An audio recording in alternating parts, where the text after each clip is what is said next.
Alors, bonsoir à tous. La conférence s'intitule, vous l'avez vu, Avons-nous le temps? Elle est née en partie cette question d'un paradoxe, enfin, de l'observation d'un paradoxe qui est que, vous l'aurez sans doute remarqué vous-même, alors que nous n'avons jamais disposé de tant d'outils et de technologies censées nous faire gagner du temps, tout le monde a le sentiment d'en manquer. Avec le télétravail, nous économisons du temps de transport. L'intelligence artificielle nous permet maintenant de produire des textes en quelques secondes ou d'emprunter des raccourcis lorsque nous sommes en voiture. Les assistants vocaux, de la même façon, peuvent allumer la radio à l'autre bout de la pièce dans laquelle nous nous trouvons. Et nous avons la possibilité de nous faire livrer un repas en quelques minutes ou un cadeau en moins d'une journée. Ces circonstances. Voilà. Malgré tout, le temps semble de plus en plus nous échapper. Nous serions même, selon le mot désormais assez fameux du philosophe et sociologue allemand Hartmut Rosa, en présence d'un phénomène d'accélération du temps dans nos sociétés modernes. Comment le comprendre ? Le temps n'est-il pas par définition un processus parfaitement indépendant de nous, sur lequel nous n'avons pas de prise ? Et question subsidiaire, si on a accéléré le temps, est-ce qu'il est envisageable de le ralentir ? Donc, pour explorer ces questions, il est nécessaire, nous pensons, de faire un détour par l'histoire du concept et une mise en perspective de la polysémie de cette idée de temps. C'est notamment l'occasion de se rappeler que le temps n'est pas seulement un phénomène physique. Il est vécu, mesuré, organisé, fragmenté différemment selon les époques et les contextes sociaux. Il pourrait même n'être qu'une pure construction, voire une illusion. Ce qui n'empêche pas qu'il ait une influence profonde sur nous et résiste toujours à se laisser appréhender sous ce seul angle. Il se trouve que nous avons la chance d'avoir avec nous ce soir une sociologue, une philosophe et un physicien qui ont chacun à leur manière réfléchi à cette question dans leurs recherches respectives et qui vont nous livrer leurs perspectives croisées. Je vais présenter ces intervenants. Nous avons tout d'abord Laurence Servel, bonsoir. Bonsoir. Donc, vous êtes donc sociologue des organisations, maîtresse de conférences à l'Université Paris-Dauphine, et vous avez écrit plusieurs articles consacrés notamment à la question de l'organisation du temps dans les entreprises, dans des ouvrages collectifs, et c'est une question que vous réinvestissez depuis quelque temps maintenant. Véronique Lerue, bonsoir. Bonsoir. Vous êtes philosophe, professeur à l'Université de Reims Champagne-Ardenne, et vous êtes notamment l'autrice de l'ouvrage « Le temps, la plus commune des fictions », paru aux Presses universitaires de France en 2012. Et Marc Lachaiseraie, enfin, bonsoir. Bonsoir. Vous êtes astrophysicien, directeur de recherche au CNRS, et vous avez publié plusieurs ouvrages sur le thème du temps, mais notamment un ouvrage paru en 2013 au Seuil, Voyager dans le temps, la physique moderne et la temporalité. Alors, si vous le voulez bien, nous allons commencer par une relativement large introduction mise au point disciplinaire, puisque vous représentez des disciplines différentes, pour bien marquer où nous sommes, de quoi l'on parle. Alors la première question que j'aurais aimé vous poser, c'est si vous pouviez chacun détailler comment la discipline que vous représentez appréhende l'idée de temps et comment cela a éventuellement évolué au cours de l'histoire. Laurence Servel, si vous voulez bien commencer par expliquer comment la sociologie appréhende l'idée de temps. Oui, merci pour cette invitation et pour cette question. Alors, la manière dont la sociologie a appréhendé la question du temps comment dire, non continue. Hein. C'est une question qu'elle a posée dès le début, dès sa naissance, et puis qu'elle a abandonnée, puis qu'elle a repris. Donc c'est une histoire en fait qui s'est faite par à-coup. Alors au départ, en fait, la sociologie française s'est emparée de la question du temps, notamment par le biais de Durkheim, dans un but assez clair qui était de se distancer de la philosophie. La question du temps était une question avant tout philosophique et Émile Durkheim, qui était agrégé de philosophie, avait pour volonté de fonder en fait la discipline sociologique, de l'autonomiser. Il avait un fort engagement de ce point de vue pour fonder cette discipline et donc c'est pas pour rien qu'il est allé chercher la question du temps, parce que c'était un moyen finalement d'affirmer l'autonomie et la naissance en fait de la sociologie. Donc c'est un investissement de cette question qui était loin d'être désintéressé d'un point de vue disciplinaire.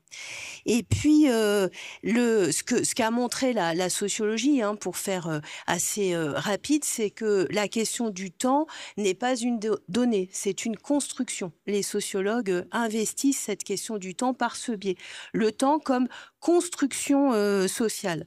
Le premier à avoir traité de ce sujet, c'est quelqu'un qui s'appelle Henri Hubert et qui a traité de cette thématique par le biais des religions et des rites. Alors c'est intéressant parce qu'en fait les rites religieux scandent, sont ponctués, ponctuent en fait la durée, et entre les rites, il y a des séquences qui se dessinent. Et tout ça, rites plus séquence, ça produit un découpage du temps. Et les sociologues se sont intéressés à ça tout d'abord, à ce découpage du temps qui est produit en fait de manière culturelle par la société. C'est cette idée que va reprendre ensuite Émile Durkheim en s'intéressant aussi à la question des religions. Donc temps et religion au début sont des questions qui sont très connexes d'un point de vue sociologique. Et puis, à la même époque, Max Weber va lui aussi investir la question du temps dans l'éthique protestante et l'esprit du capitalisme. Et là, l'idée, c'était de montrer que le temps, dans le capitalisme, devient rationalisé et que c'est un temps qu'on doit utiliser en permanence. On doit s'imposer une discipline temporelle. Il ne faut pas perdre son temps, en tout cas dans le cadre du calvinisme et du protestantisme.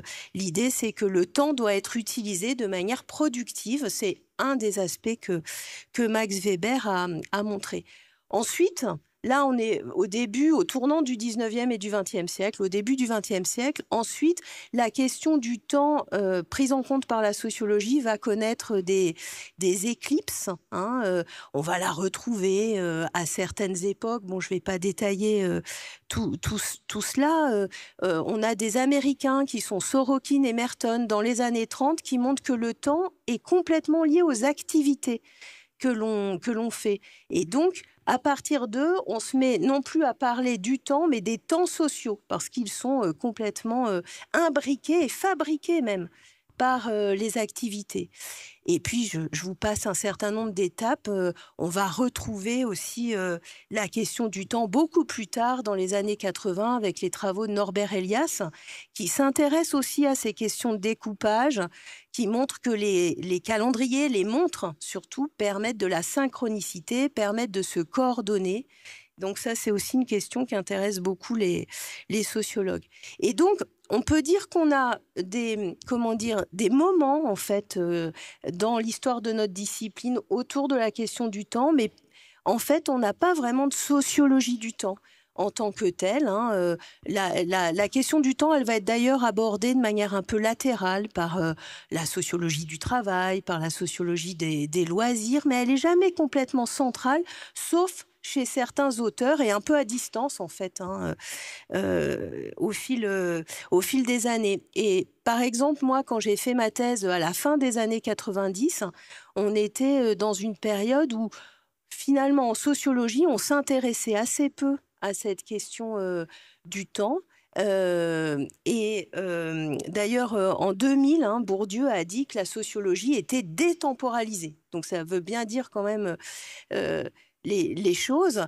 Donc on s'intéressait assez peu à cette question et moi j'ai été amenée à m'y intéresser d'abord parce que j'ai travaillé sur la RATP, un univers dans lequel beaucoup de gens travaillent en horaire atypique pour faire fonctionner les bus, les métros, les RER qui tournent 365 jours sur 365 et quasiment 24 heures sur 24.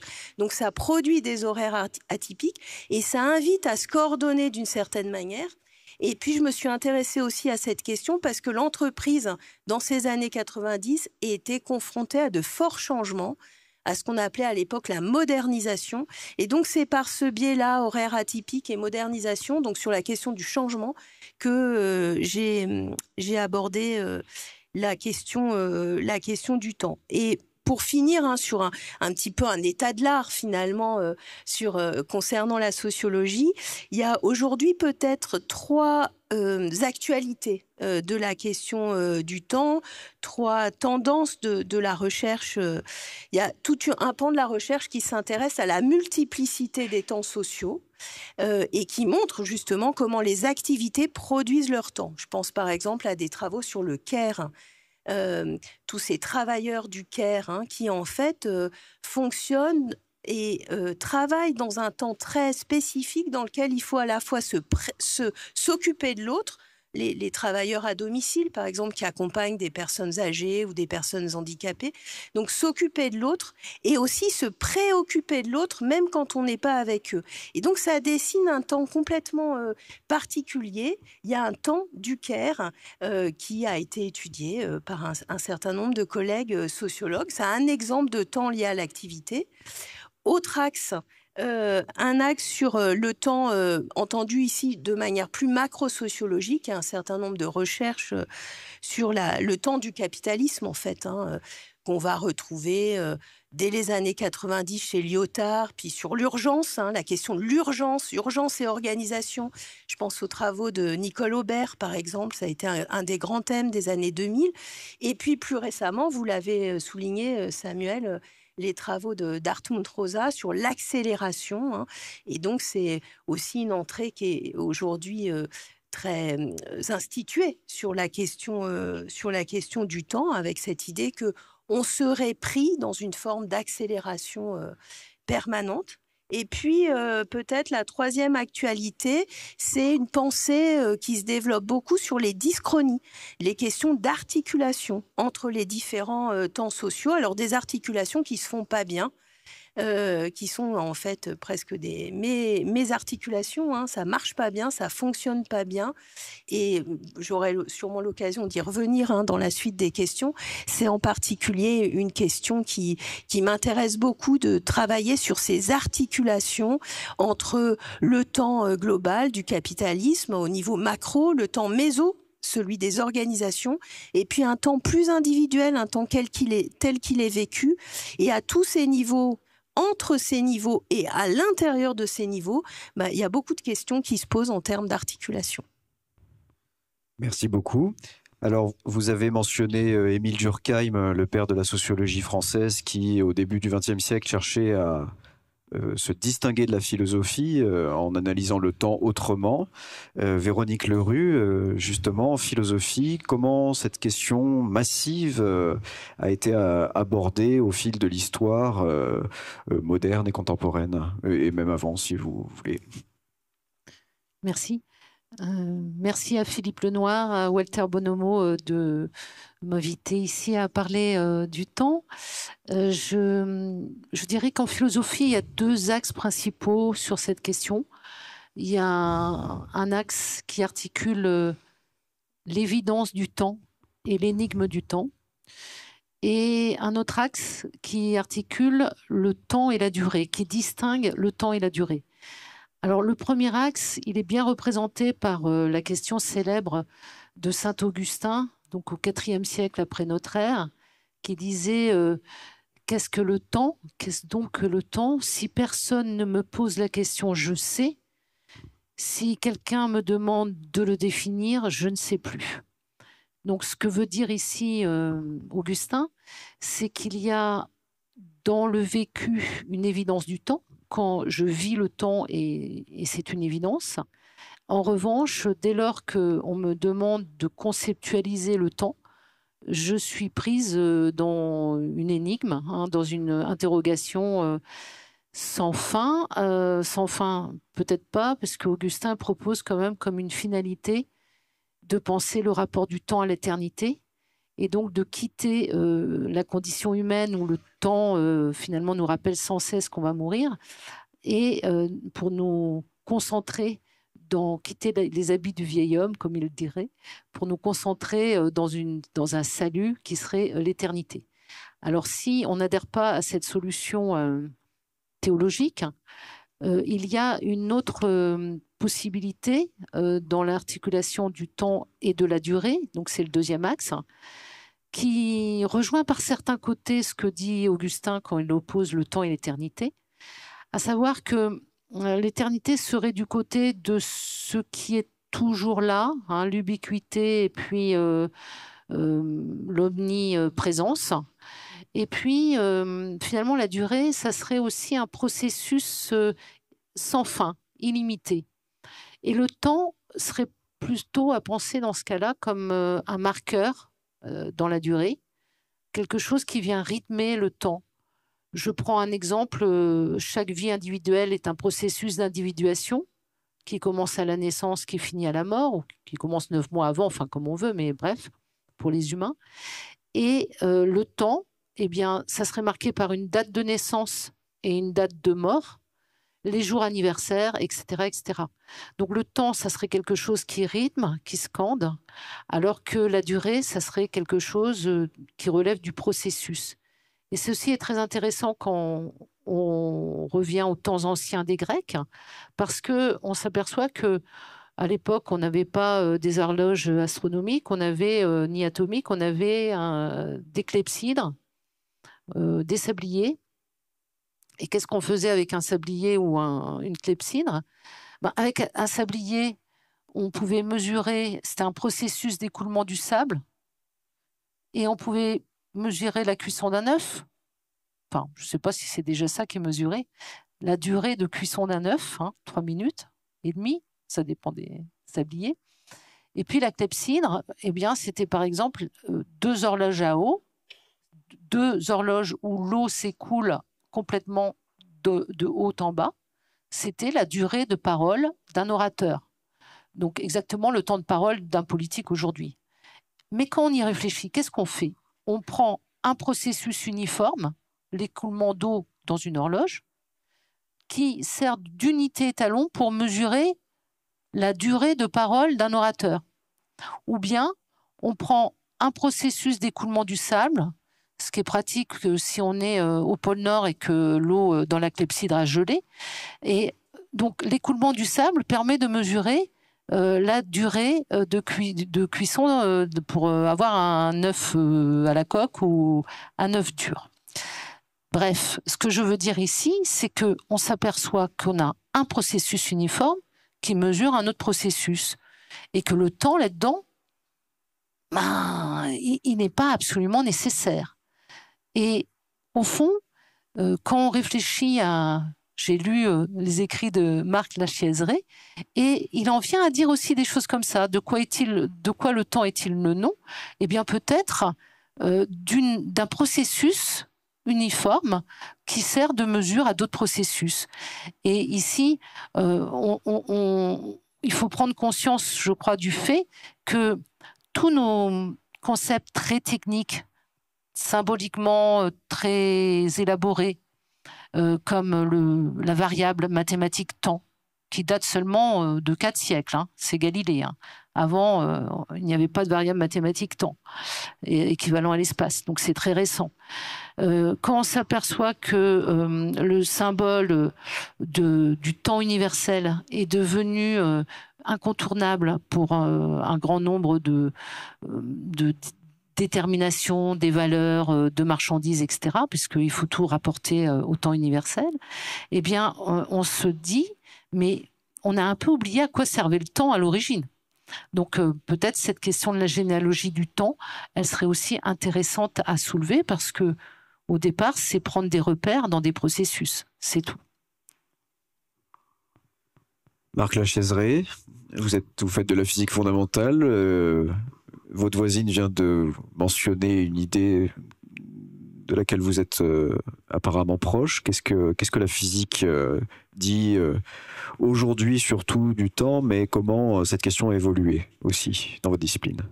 Oui, c'est une question très intéressante et très riche dans l'histoire de la physique.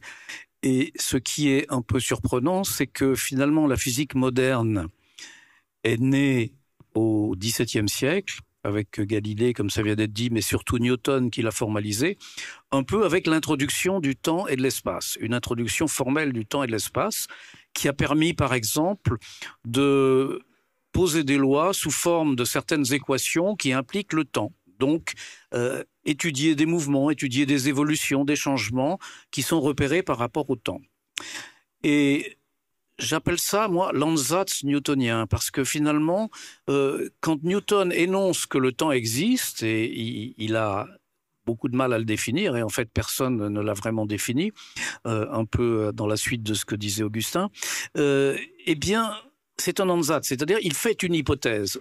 Et cette hypothèse, elle provient évidemment de nos sensations, c'est-à-dire que chacun de nous a l'intuition, l'impression, la sensation que le temps s'écoule. Et évidemment, c'est le point de départ de tout ça. Et l'ansatz que fait Newton, l'hypothèse que fait Newton, c'est que chacune de ces impressions, puisque chacun de nous a cette impression, chacune de ces impressions est le reflet de quelque chose de plus universel, qu'il va appeler justement temps universel, et que donc il y a une sorte de phénomène universel, on peut dire, de processus universel, qui est cet écoulement du temps, qui serait absolument, je vais encore répéter le mot universel, mais par exemple, si vous dites que nous sommes le 18 décembre 2024 sur Terre, ça veut dire qu'au moment où vous dites ça, il est aussi le 18 décembre 2024 dans une galaxie située à des milliards d'années. Bon. Aujourd'hui, on sait que ça ne veut absolument rien dire, mais à l'époque de Newton, on pouvait toujours le dire parce que rien ne venait le démentir. Et ce qui est fantastique, c'est que cette physique de Newton et de Galilée, qui a été introduite sur cette introduction du temps, a donné des succès absolument extraordinaires pendant à peu près 2 siècles et demi. Jusqu'à ce qu'arrive Albert Einstein, qui a montré qu'il y avait une incompatibilité, non pas une incompatibilité physique, mais une incompatibilité logique entre l'existence du temps et le fait que la vitesse de la lumière soit constante. Alors, cette incompatibilité, elle n'a pas été comprise. Enfin, le premier qui l'a comprise, c'est Einstein, mais on sentait bien, les physiciens sentaient bien qu'il y avait quelque chose qui n'allait pas. C'est pour ça qu'ils ont fait des expériences extrêmement sophistiquées au XIXe siècle pour confirmer que vraiment la vitesse de la lumière était constante, et ils sont aperçus qu'il y avait une crise, on ne pouvait plus faire de la cinématique, on ne pouvait plus vraiment raisonner de cette manière, et Einstein a compris que c'était incompatible avec l'existence du temps. Et le génie d'Einstein, c'est d'avoir osé dire que le temps n'existait pas, ce qui était finalement une constatation logique, et non pas, finalement c'est pas vraiment lui qui l'a dit, mais il l'a plutôt constaté, et son mérite, c'est d'avoir réussi à construire une théorie qui s'appelle la relativité, d'abord la relativité restreinte, qui permette de décrire les phénomènes, l'évolution des phénomènes, les processus, sans le temps, en se passant du temps. Alors évidemment, c'était quelque chose qui paraissait absolument scandaleux, que beaucoup de gens ont du mal à comprendre, que les physiciens de l'époque, et les philosophes de l'époque aussi, ont eu beaucoup de mal à comprendre et à admettre. Mais peu importe, après, ça s'est précisé. Ça a été confirmé de manière très précise, et aujourd'hui on peut dire que chaque jour il y a des milliers d'expériences, enfin des millions ou des milliards d'expériences dans les accélérateurs de particules avec les rayons cosmiques, les satellites et tout ça, qui confirment que le temps ne peut pas exister. Et aujourd'hui le cadre pour faire de la physique, ça n'est plus l'espace et le temps, ce sont des notions qui sont devenues périmées, et c'est quelque chose qui s'appelle l'espace-temps, qui est beaucoup plus compliqué et sophistiqué que ce qu'on dit quelquefois, c'est-à-dire la réunion de l'espace et du temps. Non, c'est quelque chose d'entièrement nouveau. Et le fait, par exemple, que le temps ne peut pas exister dans la physique, à l'époque d'Einstein, c'était donc une constatation logique, une conséquence du fait que la lumière se propage toujours à vitesse finie. Je pourrais vous l'expliquer, mais ça prendrait une durée beaucoup trop longue. Mais ce qui est intéressant, c'est qu'aujourd'hui, ça se manifeste par le fait qu'il est absolument impossible de synchroniser deux horloges. C'est-à-dire, si vous avez deux horloges qui sont synchronisées à un certain instant, parce qu'elles ont exactement la même indication, vous en prenez une, vous la montez au premier étage, vous la redescendez, elles ne sont plus synchronisées. Et il est impossible de synchroniser deux horloges. D'ailleurs, si vous vous demandez qu'est-ce que ça voudrait dire synchroniser une horloge à Paris et une horloge à Rome, vous ne pouvez pas les voir en même temps. Mais vous pouvez imaginer que vous avez une caméra qui vous envoie, par exemple, quand vous êtes à Rome, l'image de l'horloge de Paris, et vous allez voir très rapidement que ces deux images ne coïncident pas. Alors, ne coïncident pas, évidemment, avec la précision de la vie de tous les jours, vous ne vous en apercevrez pas. Mais avec la précision des horloges atomiques, vous voyez que c'est un effet absolument énorme et qu'on ne peut pas négliger, quand, par exemple, on fait des communications spatiales, quand on s'intéresse à la physique de précision, quand on fait de l'astronomie, quand on fait de la cosmologie, etc. Donc, ça veut dire quoi? Ça veut dire que s'il est impossible de synchroniser deux horloges, c'est-à-dire que il est impossible d'avoir deux horloges qui ont la même indication, ça veut dire qu'il ne peut pas y avoir deux horloges qui indiquent le temps. Au mieux, il pourrait y en avoir une. Et laquelle choisir? Est-ce que je vais choisir celle du rez-de-chaussée, celle de Rome, celle de Paris, etc. Alors, définir le temps, parce qu'on a besoin de temps, comme ça a été dit dans notre société, pour rythmer, par exemple, les rites religieux ou simplement pour se retrouver à l'heure ici. Qu'est-ce qu'on fait? On va choisir une horloge, par exemple l'horloge de Paris ou l'horloge de Rome, et on va définir le temps comme l'indication de cette horloge. Alors évidemment, si vous êtes ici, si vous êtes à Nantes, vous ne pouvez pas lire l'indication de l'horloge de Paris. Mais vous pouvez avoir, par exemple, l'horloge de Paris qui vous envoie un bit toutes les secondes, un tic-tac. Mais le problème, c'est que quand vous recevez le tic-tac et que vous le mesurez à votre horloge, il ne dure pas une seconde. Il va durer un petit peu plus ou un petit peu moins. Et au lieu de dire il dure une seconde, on va dire il dure 1 plus Z secondes. Il y a une petite différence qu'on appelle le décalage. Bon. Et ce décalage, il est fondamental et c'est quelque chose qui est extrêmement bien confirmé d'abord dans notre univers, mais surtout utile. Et donc, la première chose à comprendre, et qui a été difficile à comprendre à l'époque d'Einstein, c'est qu'une horloge n'est pas un instrument de mesure du temps. Une horloge est un instrument de mesure des durées, et comme vous l'avez fait remarquer, c'est pas du tout la même chose. Et si on veut revenir sur la manière dont Newton a introduit le temps, a construit le temps, on peut s'apercevoir que le temps, finalement, c'est pas vraiment une notion première. La durée est une notion première, parce que la durée, c'est ce qu'on mesure, c'est ce que mesure une horloge. En fait, une horloge, si vous avez une horloge, la plus parfaite des horloges, la plus parfaite des montres, quand elle sort de l'usine, elle ne va pas vous indiquer le temps. Mais c'est un chronomètre, finalement. Et qu'est-ce qui se passe?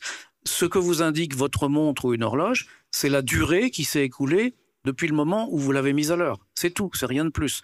Donc horloge, montre, sablier, clepsydre, tout ce que vous voulez, ce sont des instruments de mesure de durée. Et le temps qu'a introduit Newton, eh bien, c'est une sorte de synthèse entre plusieurs notions qui sont des notions primitives, le temps ne l'est pas, parmi ces notions la durée, mais il y a aussi la chronologie, il y a aussi la causalité, et ce qui se passe, c'est que à l'époque de Newton, on pouvait dire que ces notions coïncidaient. À notre époque, on ne peut plus le dire. C'est-à-dire que, par exemple, entre le moment où une horloge supposée parfaite va vous dire « il est 17 heures » et le moment où elle va vous dire « il est 18 heures », eh bien, il ne s'est pas écoulé une heure.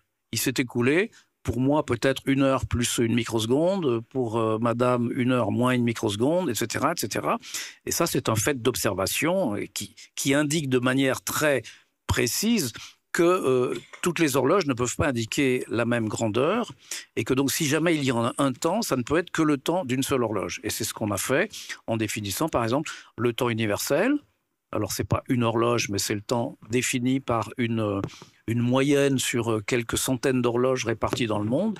Mais le temps universel, suivant la manière dont on le définit, il y en a plusieurs. Donc nous, on utilise le temps universel Je crois que c'est la version 2A, mais enfin peu importe. Et ça s'appelle aussi le temps sidéral, le temps atomique international. Peu importe, mais vous pouvez aussi utiliser le temps sidéral, le temps cosmique, le temps des éphémérides. Tout ça, ce sont des temps qu'on construit pour différents usages, parce que, par exemple, quand on fait de l'astronomie, on a plus intérêt à avoir un temps qui s'accorde avec le mouvement des étoiles. En gros, quand on va définir un temps, on a le choix entre définir un temps qui va correspondre approximativement au plus grand nombre d'horloges possibles, mais avec une approximation assez mauvaise, ou alors avec une approximation très bonne, mais pour un tout petit nombre d'horloges. Et par exemple, aujourd'hui, le temps universel, je vous disais qu'il est défini à partir des indications de 500 horloges, mais comme ces 500 horloges ne sont même pas synchronisées entre elles, eh bien, il y a un organisme qui s'appelle le Bureau du temps qui est obligé de rajouter une seconde de temps en temps à une, ou de retrancher une seconde à une horloge ou à une autre, etc. Et c'est comme ça qu'on gère cette définition du temps, mais je rappelle qu'il ne correspond pas du tout à ce que vous indiquent les horloges, qui ne correspond pas du tout, enfin, pas du tout, évidemment, à la précision de nos vies, on s'en fiche de différence de quelques microsecondes, mais qui, en fait, en droit, ne correspond pas du tout à ce qu'on appelle le temps. Donc il y a une différence fondamentale entre le temps et la durée. Le temps, qui est une notion qui, lorsqu'on fait de la physique fondamentale, de l'astronomie, etc., est complètement périmée, alors que les durées sont des choses qui sont parfaitement définies et opérationnelles. Et pour terminer, donc, par exemple, vous avez sans doute entendu parler du temps cosmique, puisqu'on dit que l'univers a 13 milliards d'années, virgule quelque chose, mais si vous regardez, par exemple, l'évolution d'une étoile ou d'une galaxie dont vous pouvez dater le début, parce qu'il existe des moyens de dater ça dans le temps cosmique, par exemple, de dater, par exemple, le début à 13 milliards d'années ou 10 milliards d'années, disons, et la fin à 10 milliards d'années moins 1 million d'années, eh bien, la durée de vie de cette étoile, c'est pas du tout la différence. C'est pas du tout 1 million d'années, c'est quelque chose de différent. Donc, ces notions, aujourd'hui, doivent être distinguées et on ne peut pas faire comme si les notions de durée, de chronologie, de causalité étaient réunies dans une même notion qui les synthétise, qui serait la notion de temps. Je m'arrête là pour le moment. Juste une petite remarque à propos de l'accélération du temps qui a été évoquée. Et moi, je conteste qu'on puisse parler d'accélération du temps dans des circonstances comme ça, que les choses vont de plus en plus vite. Mais si on veut parler, si on veut lier ça au temps, c'est un contresens complet de parler d'accélération du temps, parce que ça veut dire que en 1 heure de temps, on a l'impression qu'il se passe aujourd'hui de plus en plus de choses. Ça voudrait dire que le temps se ralentit, au contraire, se décélère. Donc il y a une espèce de contresens qui est souvent répété, de parler d'accélération du temps parce qu'on voit les choses s'écouler de plus en plus rapidement. Si on veut l'attribuer au temps, c'est au contraire une décélération du temps qu'il faudrait évoquer. Oui, Christophe Bouton a fait une mise au point qui parle plutôt d'accélération de l'histoire. Juste avant de passer au deuxième temps et de rester un tout petit moment sur cet aspect disciplinaire, est-ce que Véronique Lerue, au vu de ce que vient de dire Marc Lachaiseray, il serait juste de dire que finalement la physique contemporaine et la philosophie du XVIIe siècle ont un petit peu échangé leurs perspectives? 17e, 18e siècle, où les philosophes comme Leibniz ou Kant, par exemple, faisaient du temps largement une production de la subjectivité. Et aujourd'hui, c'est plutôt la physique qui martèle ce message quand l'idée d'un temps qui existe hors de nous, objectif, a pu être remis au goût du jour dans la philosophie contemporaine. Alors, je rentrerai un tout petit peu plus dans le détail que vous ne le faites. C'est-à-dire, je dirais que il y a 2 philosophes qui seraient tout à fait d'accord avec Marc Lachaiseray sur ce qu'il a dit sur le temps comme complètement relatif à la durée, et puis finalement que le temps était une relation, mais n'était absolument pas un être, n'était pas une substance. Hein. C'est Descartes et Leibniz. Hein. Leibniz qui fait du temps un ordre de succession et qui fait de l'espace un ordre des coexistences. Et je mettrai d'un autre côté Newton et Kant, parce que Newton il inverse le raisonnement, il oublie le processus d'où vient le temps, et il dit le temps est absolu et c'est un sensorium Dei, c'est-à-dire un organe du sens de Dieu. Et cette formule de Newton, qui est assez bizarre, qu'on pourrait traduire par forme a priori de la sensibilité de Dieu, Kant la laïcise en disant l'espace et le temps sont les formes a priori de la sensibilité du sujet transcendantal. Mais vraiment, ils sont à l'opposé de Descartes et de Leibniz, qui eux pensent le temps et l'espace comme des relations. Marc, oui, vous voulez réagir rapidement? Oui, justement, parce que c'est très intéressant et je crois justement que la vision de la physique moderne réconcilie les deux.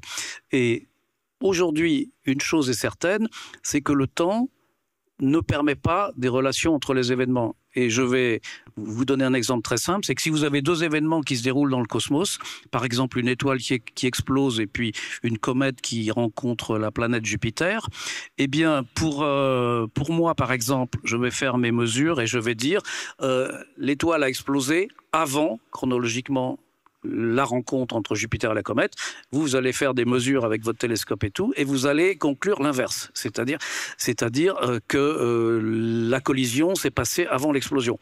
Et qui a raison? Eh bien justement, il n'y a pas de raison, parce que vous pouvez définir le temps que vous voulez, temps universel, temps cosmique, etc., comme j'ai dit tout à l'heure, et avec le temps que j'ai défini, un des événements sera antérieur à l'autre, et avec le temps que vous allez définir, l'autre sera antérieur à l'un. Donc cette relation entre les événements existe tout à fait, mais ça ne s'appelle pas le temps, la temporalité, parce que ça a disparu, Einstein l'a montré, et c'est la causalité. Et la causalité, elle est bien définie, mais justement aujourd'hui, elle n'a plus aucun rapport avec le temps qu'on puisse définir. Quant à le fait que ce qu'on appelle le temps soit un a priori de la pensée, disons, ce que dit Kant, je pense que c'est un peu pareil. C'est-à-dire que quand on regarde les choses de près avec notre esprit dans notre environnement, on a l'impression que le temps existe parce que c'est la manière dont notre esprit fonctionne, mais dès qu'on veut étendre ça à la réalité, ça ne fonctionne plus. Pour moi, c'est exactement comme ceux qui croient que la Terre est plate. C'est-à-dire, si vous jouez au foot, vous avez l'impression que la Terre est plate. Si vous marchez dans le quartier central de Nantes, vous avez l'impression que la Terre est plate. Et votre esprit fonctionne comme ça, avec cette géométrie euclidienne. Et pour le temps, c'est pareil. Autour de vous, vous avez l'impression que le temps s'écoule, parce que ma montre est en accord avec la vôtre, etc. Mais dès qu'on veut étendre ça à la réalité, ça ne marche plus. Et donc, moi, je suis tout à fait avec la conception kantienne de la notion de l'espace et du temps comme des formes a priori, sauf qu'elles sont trop simples pour être prolongées et pour s'appliquer à la réalité.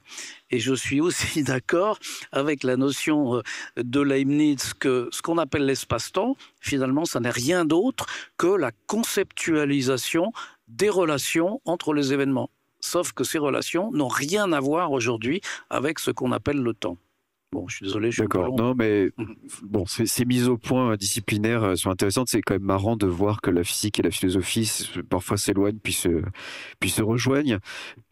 On va revenir un peu au concret. Parce que malgré tout, ce qu'on appelle peut-être de façon impropre le temps, a des incidences sur nos vies. Laurent Servelle, vous avez évoqué tout à l'heure le motif de la hiérarchisation, des frictions de temporalité. Le deuxième moment que je voulais qu'on ait dans cette conférence, c'était puisque cette conférence s'intitule « Avons-nous le temps ?», c'était sur la question de savoir comment vous entendez chacun la phrase qui revient très souvent aujourd'hui, où nous sommes pris « Je n'ai pas le temps ». Laurent Servelle, qu'est-ce que... Oui, alors moi je dirais que d'un point de vue sociologique, on peut l'entendre de deux manières. La première, et je vais peut-être développer, je vais annoncer ces deux manières, puis après je développerai chacune d'elles. La première, c'est je vis des conflits de temporalité, des frottements, des dyschronies, des difficultés d'articulation. Et la deuxième, c'est je suis pris dans une accélération. Alors, si je reprends la première réponse, je n'ai pas le temps, ça veut dire je suis pris dans des conflits de temporalité. On le voit très bien, non pas à l'échelle de l'univers cosmique, mais à l'échelle de l'univers des organisations. Ça permet vraiment de comprendre ces conflits de temporalité qui aujourd'hui sont partout, traversent toutes les organisations. On peut en donner de nombreux exemples. Quand on s'intéresse par exemple au métier du conseil, on se rend compte qu'il y a une pression temporelle très forte qui s'exerce sur les consultants. Qu'est-ce que ceux-ci sont amenés à faire dans des grands cabinets, mais aussi des cabinets de taille plus moyenne, et même maintenant dans des petits cabinets, ils sont amenés à faire du reporting en permanence sur leur activité de travail en utilisant des outils qui visent finalement à renseigner ce qu'ils font, le temps chez le client, le temps de préparation, le temps des missions dans le cabinet lui-même, au service du cabinet. Et en fait, il y a donc ces outils de plus en plus raffinés en fait pour renseigner ce que l'on fait, pour le comptabiliser, mais ce que l'on renseigne ne correspond jamais à ce que l'on fait effectivement, et donc on voit des écarts de plus en plus forts dans de nombreuses organisations, mais en particulier dans les cabinets de conseil, entre le travail prescrit, qui se comprend en partie autour de ces outils qui prescrivent des horaires qu'on doit respecter, des temps qu'on doit accorder à telle ou telle activité, et d'autre part le travail réel qui correspond vraiment à ce qu'on fait. Donc, premier exemple sur ce temps dans les cabinets de conseil. Deuxième exemple qui permet de bien comprendre ces dyschronies, je crois, c'est autour de la gestion de projet. Aujourd'hui, la gestion de projet est partout dans les organisations. Alors, une gestion de projet, classiquement, ça fixe des butées temporelles, des jalons à respecter. Ça véhicule d'ailleurs une conception assez linéaire, finalement, du temps, avec justement un point but à atteindre et puis des jalons par lesquels on devrait passer. Or, quand on s'intéresse à la question du changement dans les organisations, bien on voit que ça correspond assez peu à cette gestion de projet, parce que, par exemple, le temps des innovations organisationnelles, c'est un temps qui n'est pas du tout linéaire, c'est un temps qui est tourbillonnaire.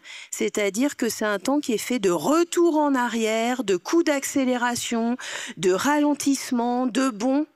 Et là encore, on assiste à des effets de dyschronie entre la gestion de projet, ses méthodes, ses outils, et puis la réalité du travail d'innovation en organisation.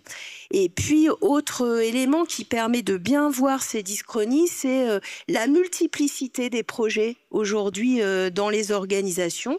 On constate que certains managers sont amenés à encadrer, gérer, accompagner des dizaines de projets parfois, à déployer des dizaines de projets. Et donc la question se pose très vite de la coordination entre ces différents projets. Et le secteur de la santé en particulier et de l'hôpital est extrêmement révélateur de ce point de vue, puisque on peut dire que c'est un secteur qui ne souffre pas de l'absence de changement, mais au contraire d'une espèce de multiplication, d'une inflation de changement, avec de nombreux projets qui succèdent à un rythme très rapide, qui coexistent et qui ne sont pas coordonnés souvent dans un plan d'ensemble, qui ne sont pas pensés dans une perspective d'ensemble. Et ça va avoir au plan RH des conséquences. On est là en plein dans les dyschronies, puisque la conséquence, ça va être le fait qu'on épuise en fait les énergies, on les consume d'une certaine manière, avec des professionnels qui partent, qui changent de service, des apprentissages collectifs sur lesquels on devrait pouvoir compter et qui ne se font plus, donc des questions de coordination et de coopération entre les professionnels qui deviennent critiques. Donc ça, c'était la première réponse qui consiste à dire finalement, je n'ai pas le temps. C'est une manière de dire je vis des dyschronies finalement et des conflits de temporalité. Et la deuxième réponse, à mon avis, d'un point de vue sociologique, ça consiste à dire je vis une accélération que je parviens mal à maîtriser, Alors, dans les organisations, la question de l'accélération, elle est souvent dite du côté de l'urgence. On parle beaucoup d'urgence, avec une métaphore aujourd'hui qu'on entend beaucoup dans les organisations, c'est celle du pompier. J'éteins des feux en permanence, et donc je réagis à des événements, donc je passe mon temps à éteindre des feux. Il y a des tas de gens qui disent ça aujourd'hui dans les organisations. Alors bon, on rejoint Hartmut Rosa, que vous avez cité au début, avec son idée que dans cette phase d'accélération dans laquelle on serait, la métaphore, lui, qu'il utilise, c'est celle d'un escalator qui descend, et pour rester au même niveau, il faut toujours qu'on remonte des marches. Ou bien c'est celle de quelqu'un qui court, mais qui est obligé de courir de plus en plus vite, en fait, pour rester et garder la distance, et pour rester au même niveau. Et donc, ça, on le voit, on l'entend énormément aussi dans le monde des organisations, avec une accélération des rythmes qui est dite autour de l'épuisement professionnel, des difficultés à vivre cette accélération. Et il me semble qu'il y a ce qu'on entend aussi et qui vient accompagner ça, c'est qu'on va mettre en avant un certain nombre de qualités. Dans ce monde accéléré, il y a des qualités qui sont, prônées. Alors peut-être la première qu'on entend beaucoup dans les organisations, c'est celle de la réactivité. Il faut être réactif. Les organisations elles-mêmes se targuent d'être réactives et finalement d'être en permanence dans le mouvement. La réactivité, c'est une qualité qu'on peut s'attribuer à soi-même et dont on peut se vanter. On peut dire je suis quelqu'un de très réactif. Et puis, il y a une autre qualité qu'on sent poindre de plus en plus, mais dont on ne peut pas vraiment se vanter, c'est la question de la disponibilité. Parce qu'en fait, c'est une qualité qu'on ne peut pas revendiquer, mais que les autres vous attribuent. On attend de quelqu'un qui soit disponible, du médecin, on attend que son médecin soit disponible. On attend de lui qu'on puisse loger finalement notre activité dans la sienne, qu'on puisse avoir un rendez-vous, qu'il ait le temps de nous écouter. Et donc, je trouve que c'est intéressant parce que ces deux qualités, réactivité et disponibilité, elles ont deux cheminements un peu différents. La première, on la revendique, on l'affirme, on l'associe d'ailleurs au fait d'être débordé, être réactif. C'est aussi, on voit bien dans certains métiers, notamment les DRH, sur lesquels j'ai beaucoup travaillé, cette réactivité est mise en avant. Et puis l'idée souvent qui est aussi valorisée, c'est d'être débordé finalement. Je suis sous l'eau. C'est pas mal d'être sous l'eau, ça prouve qu'on est dans le mouvement, on fait partie finalement de ceux qui comptent. D'une certaine manière dans l'entreprise. Donc ça c'est pour la réactivité et cette question de la disponibilité que je trouve très intéressante, qu'on ne revendique pas soi-même. Je suis disponible, je suis pas sûre que ce soit hyper valorisant en fait. Je suis disponible professionnellement, c'est pas valorisant, amoureusement, c'est pas valorisant non plus, etc. Et au fond, en revanche, c'est une qualité qu'on vous attribue et que les autres valorisent dans cette période d'accélération. Donc voilà un exemple qui me vient sur ces qualités qui sont associées à cette période et qui sont intéressantes à creuser. Peut-être qu'il y en a d'autres, mais en tout cas, c'est les deux qu'on voit ressortir aujourd'hui dans le monde des organisations. Alors Véronique Lerue, est-ce qu'il y en a d'autres? Je n'ai pas le temps, ça veut dire je suis débordé, je ne suis pas disponible. Est-ce que vous voyez d'autres significations possibles? Non, c'est effectivement, il n'est guère question du temps dans cette expression.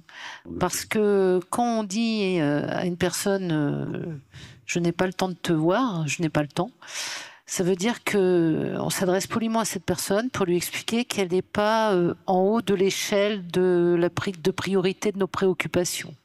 Autrement dit, dans la hiérarchie de nos désirs, elle passe en 3e, 4e, enfin bref, elle passe notamment avant le film que j'ai prévu de voir ce soir avec une autre amie, etc. Bon. Alors ça, c'est une chose. L'autre chose, quand on dit « je n'ai pas le temps », parce qu'il y a donc quand je m'adresse à quelqu'un, je dis ça. Donc, tu n'es pas le premier de mes désirs, c'est ça que ça veut dire quand je dis je n'ai pas le temps. Par contre, quand on dit je n'ai pas le temps de le faire, et là je rejoins ce qu'a dit Laurence, c'est ah là là, je suis extrêmement occupée, la barque est pleine, je suis surchargée, je suis surbookée. Et en réalité, on se valorise comme extrêmement demandé et indispensable dans l'entreprise ou dans la structure dans laquelle on est. Et on dit, je n'ai pas le temps de le faire parce que j'ai tellement de choses à faire, on me donne tellement de choses à faire, la barque est tellement pleine, etc. Et pour bien comprendre qu'il n'y a pas du tout de relation au temps dans cette expression, j'aimerais bien faire un détour par Herman Melville et une nouvelle que j'adore qui s'appelle Bartleby, où c'est dans la cité de Londres, donc on a un avoué à Wall Street qui non, c'est à New York. Il y a un avoué donc qui a 2 collaborateurs et puis il y a un scribe très consciencieux qui arrive, qui s'installe dans l'étude et qui travaille apparemment. Puis un jour, donc l'avoué lui demande de collationner un document et là il répond de manière totalement incongrue et énigmatique pour l'avoué. I would prefer not to. Autrement dit, je préférerais ne pas. Il dit même pas not to do it. Hein. Il dit I would prefer not to. Et puis désormais, ça deviendra toujours sa réponse à toutes les sollicitations que lui fera l'avoué. Et bon, ça termine mal. Il dort dans l'étude. Enfin bref, à la fin, il est enfermé dans une prison. Il meurt. Mais l'avoué, lui, il a préféré déménager son bureau que de le mettre dehors. Enfin, c'est parce qu'il comprend quelque chose quand même dans cette personnalité. Je parle de Bartleby et I would prefer not to parce que c'est vrai que si la réponse « Ah, j'ai pas le temps de le faire » devient systématique, ça veut dire premièrement qu'on est au bord du burn-out et deuxièmement qu'on peut ne plus avoir goût à rien. C'est-à-dire que I would prefer not to, si on le dit systématiquement, je n'ai pas le temps de le faire, eh bien, qu'est-ce qu'on fait? Donc, ça conduit au fond à une sorte d'immobilisme, de dépression grave ou de burn-out catastrophique. Donc, il vaut mieux pas le dire trop souvent quand même, je n'ai pas le temps de le faire.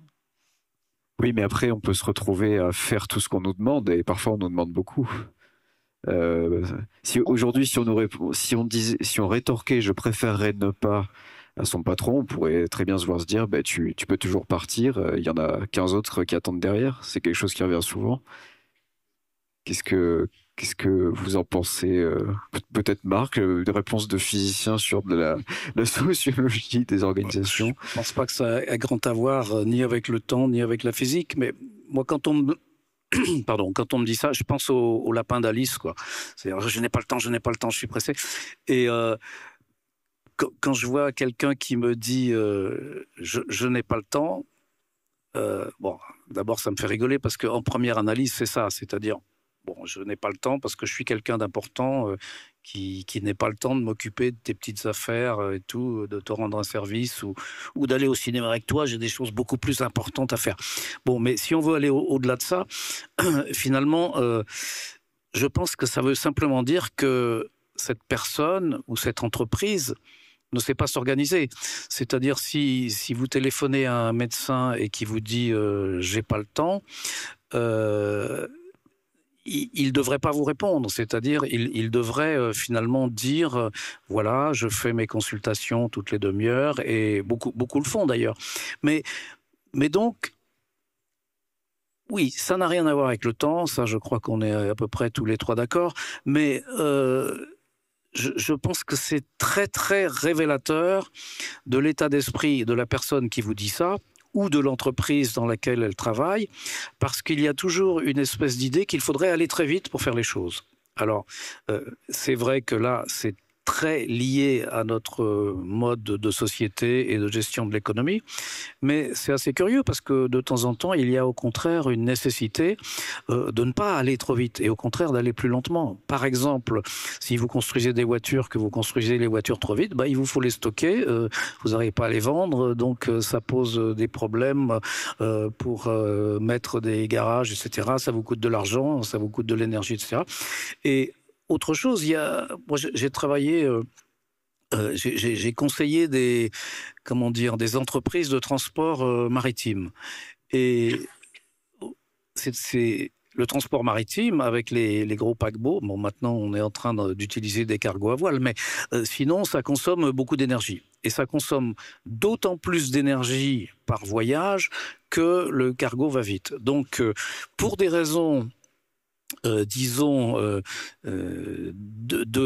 d'économie, d'énergie, ils se disent il va falloir qu'on ralentisse un peu notre rythme. Et en fait, c'est quelque chose qui finalement les arrange beaucoup parce que cette économie, ils achètent des marchandises et entre le moment où ils les ont achetées à l'autre bout du monde et où ils vont les revendre, elles sont déjà revendues et rachetées plusieurs fois.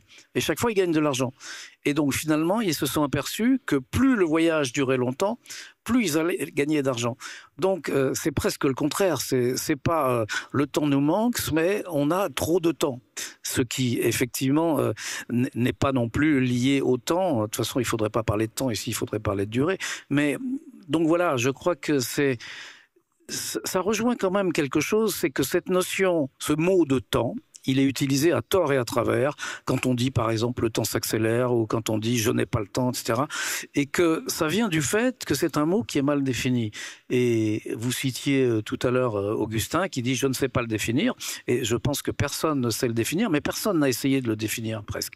Et moi, je crois que, en tout cas en physique, on peut vraiment le définir comme cette espèce de notion qui synthétise des notions primaires qui, elles, sont bien définies. Donc, chronologie, relation de synchronicité éventuellement, durée, causalité, etc. Ça fait sens. Mais quand on utilise le temps dans la vie courante, c'est quelque chose qui finalement est mal défini et qui permet de dire à la fois une chose et son contraire. Et hélas, je crois que c'est vraiment le cas. Alors, revenons à la vie courante, justement. Avoir conscience, comme vous y insistez tous les trois d'ailleurs, que le temps est une construction, est-ce que ça... et que donc l'expérience que nous en avons est illusoire. Par exemple, j'étais en train de réfléchir pendant que vous parliez sur la fameuse formule de Rosa qui est beaucoup revenue, l'accélération du temps. En réalité, ce qui s'accélère, c'est le nombre d'événements qu'on fait dans un même laps de ce qu'on appellerait temps. Donc c'est bien que le temps reste le même. Mais bon, voilà, avoir conscience, comme vous y insistez, que le temps est une construction, est-ce que ça pourrait nous aider à relativiser l'impression d'aliénation qu'on en tire? Parce que le fait est qu'on n'est pas, comme dirait un certain président de la République, maître des horloges. On nous impose des tempos. Mais si on a cette claire conscience que le temps est une construction, est-ce que ça peut nous aider dans nos vies à se défaire un peu de ce sentiment d'aliénation qu'on en tire, pardon. Laurence Servel, peut-être? Oui, alors c'est en fait tout le projet de la sociologie en fait qui est ici, qui est un projet de dévoilement et d'un dévoilement qui se veut émancipateur.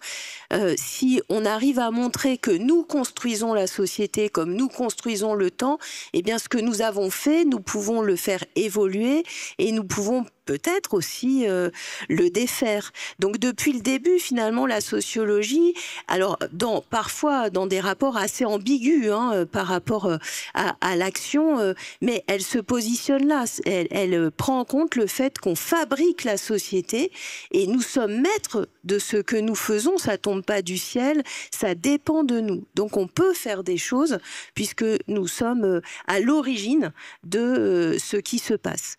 Et donc sans doute qu'il y a des voies possibles pour sortir de cette aliénation. Moi, je dirais qu'il y en a peut-être au moins 3. Il y a une première voie qui est peut-être une voie de la réflexivité. Alors ça, c'est sans doute aussi Je ne sais pas, peut-être que ce que Véronique développera, c'est-à-dire c'est quand même une voie qui a été beaucoup explorée par les philosophes, hein, par la perspective philosophique qui consiste à trouver soi-même du sens à ce qu'on vit, à construire. On peut se demander comment est-ce qu'on peut construire finalement ou reconstruire notre rapport au monde dans une société qui est malade du temps. Et c'est précisément, puisqu'on parlait de lui, la voie que propose Hartmut Rosa. Hartmut Rosa nous dit on ne peut pas finalement décélérer, on ne peut pas ralentir, c'est complètement utopique parce qu'on a affaire à quelque chose qui est complètement systémique et donc penser le ralentissement, c'est pas possible. La seule chose qu'on peut faire, c'est par moment se mettre un peu de côté, on va prendre des vacances ou on va déléguer l'accélération quand on en a les moyens à des personnes qui nous permettent de prendre un peu de temps. Par exemple, on va avoir une femme de ménage. Donc, on ne peut pas complètement ralentir, mais en revanche, ce que nous dit Hartmut Rosa du point de vue de la réflexivité, c'est qu'on peut se penser autrement dans ce monde qui est devenu le nôtre et il nous conseille d'entrer en résonance, de nous mettre en rapport finalement avec ce monde pour pouvoir se laisser émouvoir par lui, pour pouvoir se laisser toucher par les autres, se laisser toucher par l'art et pour vivre des émotions. Lui, c'est la solution finalement qu'il propose.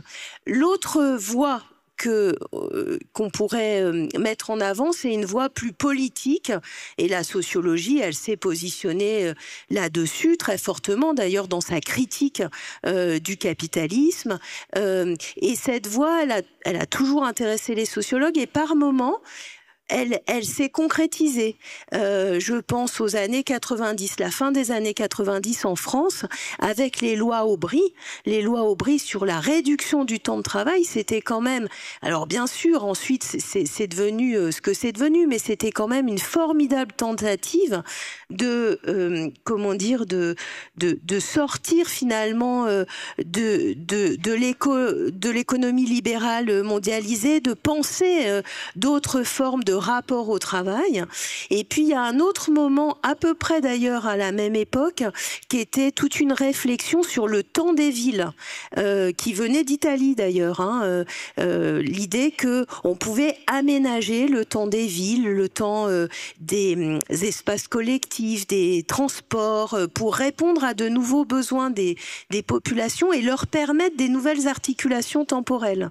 Ça aussi, d'un point de vue politique, et peut-être que la ville de Nantes, d'ailleurs, a fait partie de ces villes qui ont été assez engagées sur ces questions. D'un point de vue politique, c'est quand même super intéressant ce type d'action.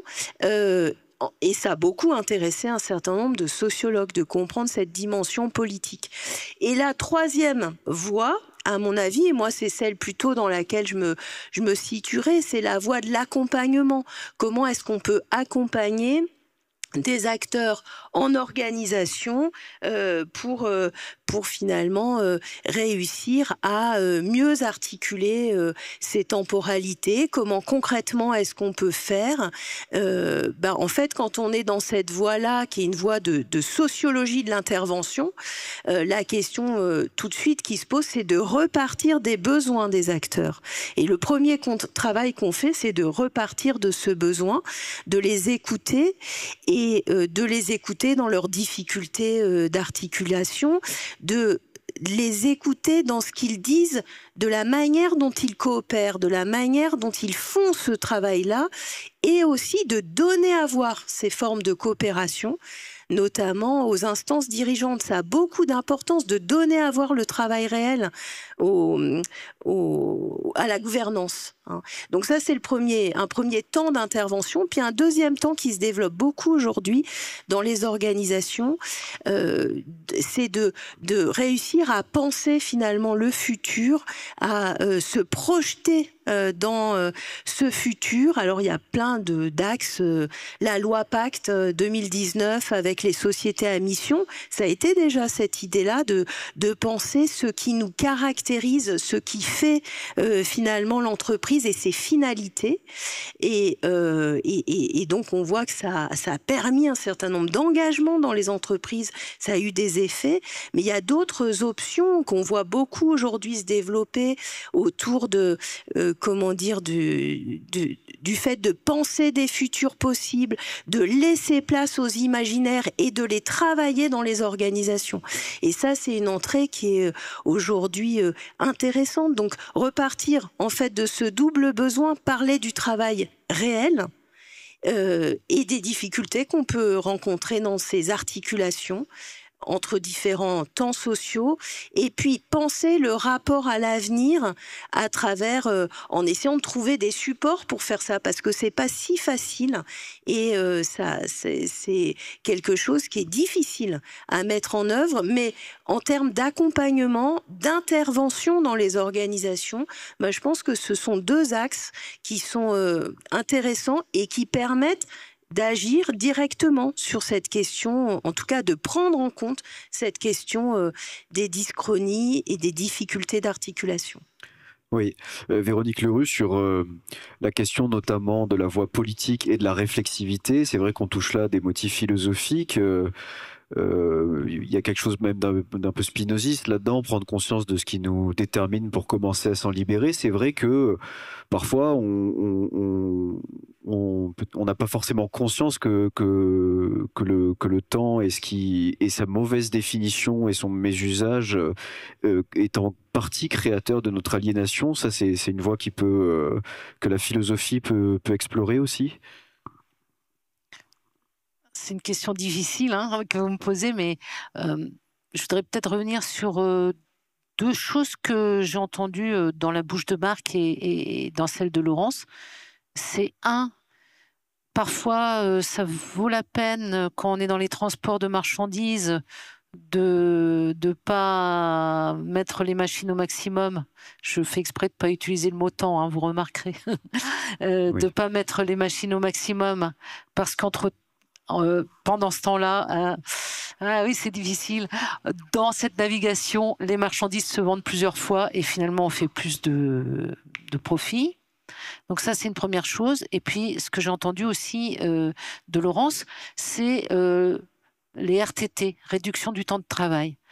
Alors, je voudrais revenir à deux auteurs, Adam Smith, recherche sur la nature des causes de la richesse des nations, où il dit que c'est le travail qui est l'étalon pour déterminer la valeur de toute marchandise. Se pose alors la question, comment on évalue le travail? Et là, eh bien, on est à la fin du 18e, on arrive au 19e, et Marx répond par le temps de travail moyen, qu'on met à réaliser avec une habileté moyenne une marchandise. Alors, si on prend l'exemple de Marx, un tisserand anglais qui met 1 heure à produire un morceau de tissu, donc son temps de travail moyen, c'est 1 heure pour produire un morceau de tissu, sauf que quand la machine à tisser arrive et qu'elle met 1 demi-heure pour faire la même marchandise, le temps du tisserand qui travaille à la main diminue de moitié. Donc, on voit là à quel point le productivisme va de pair avec cette évaluation du travail par le temps de travail moyen. Après tout, on aurait pu prendre un autre critère, on aurait pu prendre la pénibilité du travail. Mais là, on manquait de mesures précises de la pénibilité. Du reste, là je parle du 18e, 19e, mais on en manque toujours de mesures précises de la pénibilité. Donc on a choisi le temps de travail moyen. Et c'est ce qui fait que le temps est à la fois donc, ce qui permet à une société de fonctionner, c'est quelque chose que nous partageons tous et qui nous permet de régler nos rendez-vous, nos agendas, etc. mais c'est aussi un facteur d'aliénation parce que c'est finalement ce temps de travail moyen qui va décider des jours fériés, de l'âge de départ à la retraite, des RTT, effectivement. Et donc, philosophiquement, après, si on est spinoziste, on se dit, bon, ou stoïcien, on se dit, il faut se laisser déterminer que par les causes dont nous sommes responsables. Mais on ne peut pas, comment dire, enfin, on ne peut pas considérer les causes, enfin, on est dans l'ignorance des causes qui nous déterminent pour plein d'actions, et donc on ne doit pas se laisser altérer ou affecter par ces causes qu'on ignore. Bon, c'est une solution, mais ça n'empêche pas de considérer que c'est ce temps de travail moyen qui pose quand même beaucoup de problèmes dans le processus d'aliénation dans lequel on est pris souvent. Bien sûr, mais Marc Lachaiseraie, en préparant cette conférence, je me souviens que vous, sur un plan, cette fois vraiment existentiel, vous aviez évoqué l'idée assez stoïcienne d'ailleurs, il me semble, que avoir cette conscience du caractère illusoire du temps pouvait nous aider quand même à relativiser jusqu'à certaines douleurs, certaines tragédies personnelles. De quelle manière, en fait, pour vous ?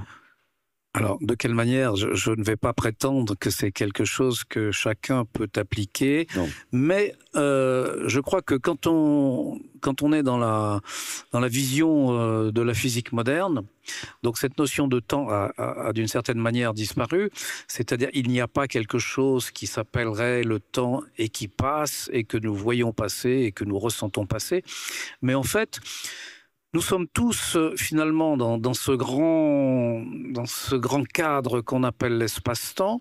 Dans cet espace-temps, nous décrivons une trajectoire depuis notre naissance jusqu'à notre mort, qui est une suite continue d'événements. Hein, les événements que j'ai vécus depuis que je suis né, qui sont mes déjeuners, mes conférences, mes voyages, mes rencontres avec d'autres gens, etc.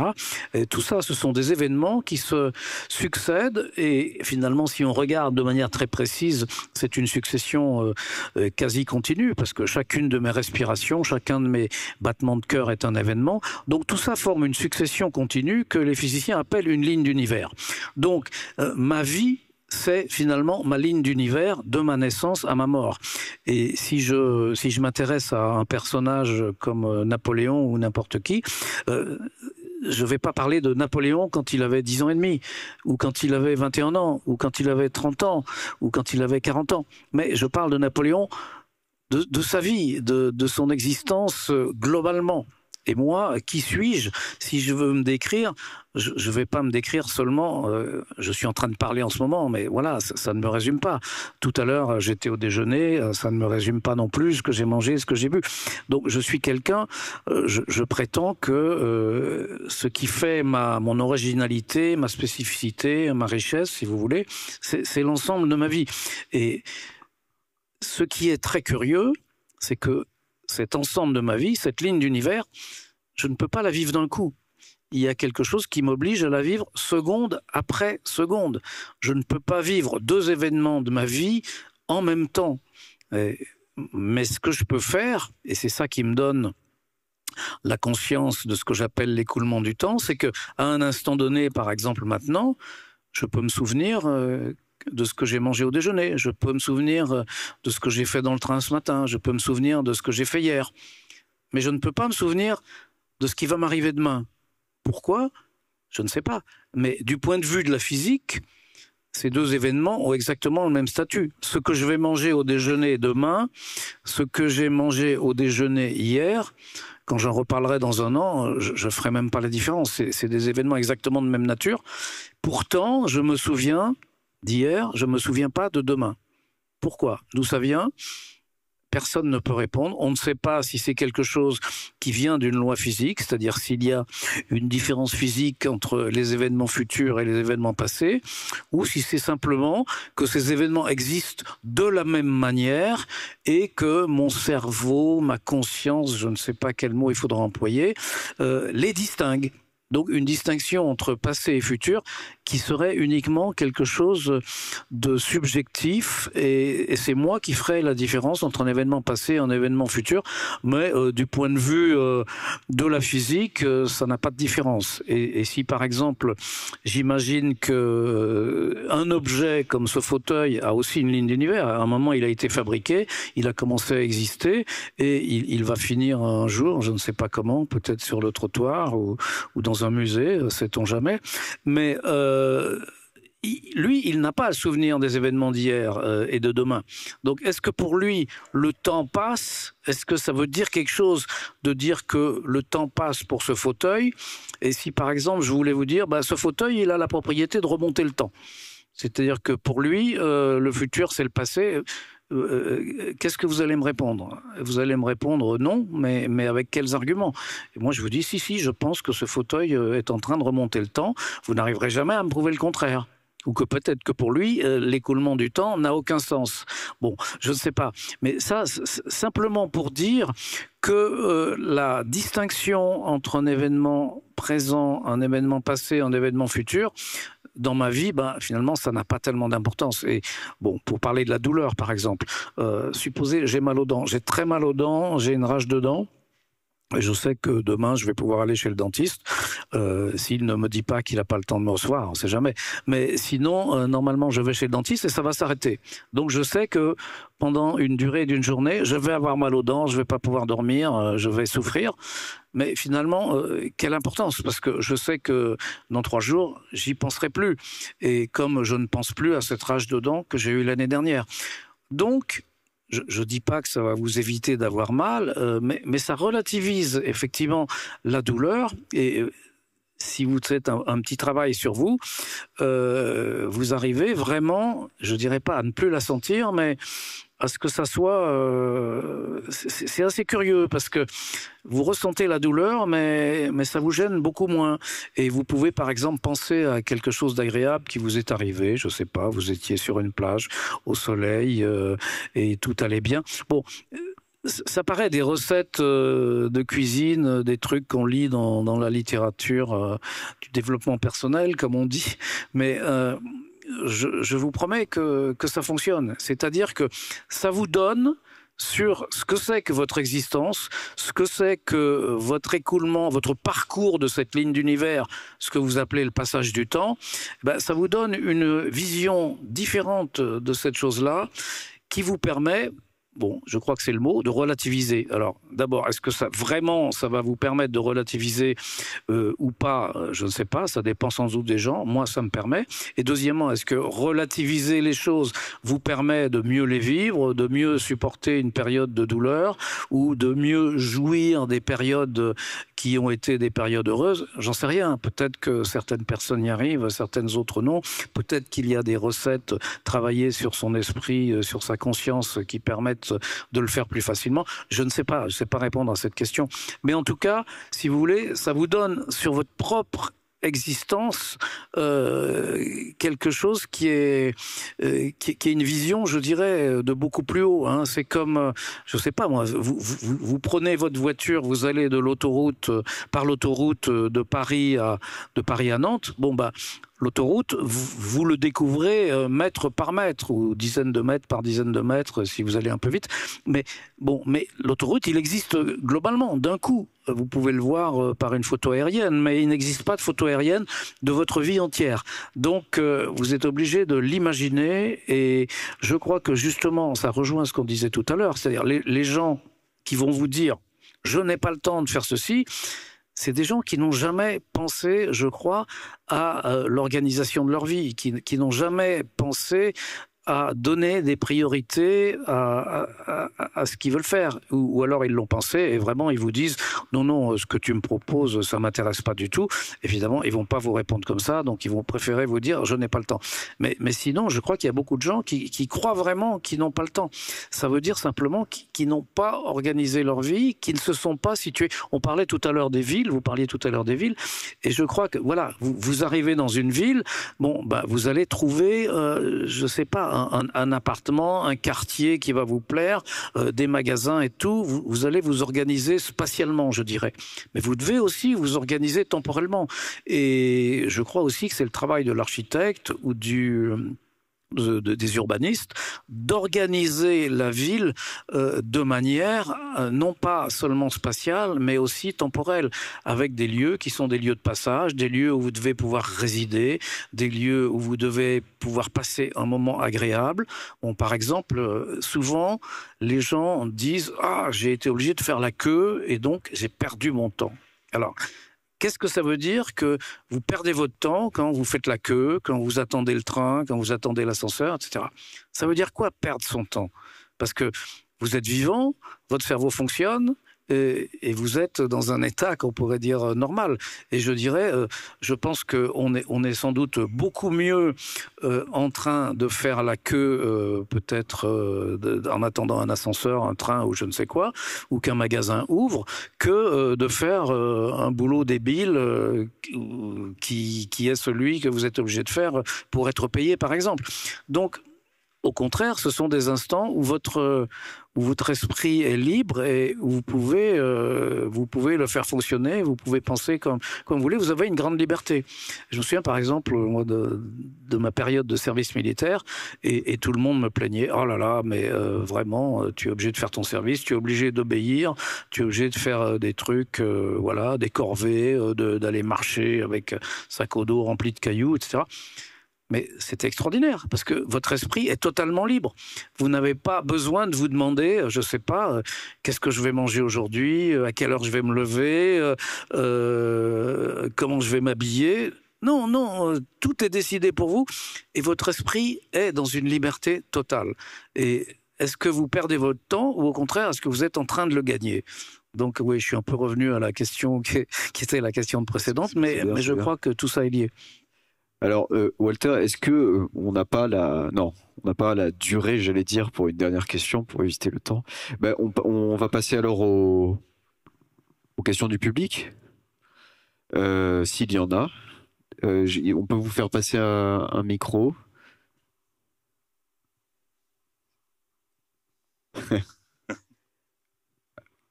Monsieur.